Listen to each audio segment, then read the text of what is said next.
When first seeing an addition or subtraction fraction problem, most people think you just add straight across. It may seem like a good idea if we're unfamiliar with fractions, but if we draw this out, we can see how this is wrong. If you recall, the denominator tells you the types of pieces we're working with. In this case, we're working with thirds, so our whole set is divided into 3 pieces each. In our first fraction, we only need 1 of those thirds. In our second fraction, we only need 2 of those thirds. When we add them together, we can see that we only get 3 thirds. When we're adding fractions, the pieces themselves don't change. If we started with thirds, we end with thirds. By adding 1/3 and 2/3, we complete our entire set, which equals simply 1. Subtracting fractions is the same. We first need to make sure we're talking about the same types of pieces. In this case, we are talking about fourths, so we divided our set into fourths.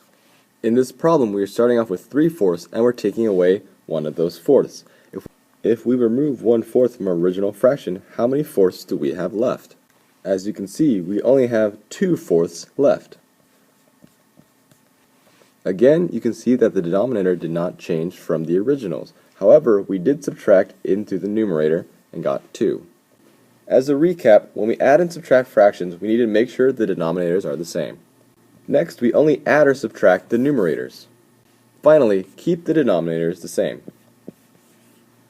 As a final example, if I have 2/7 and I add 4/7, I will add across in the numerator, I will get 6, and I'll keep my denominators, which is 7.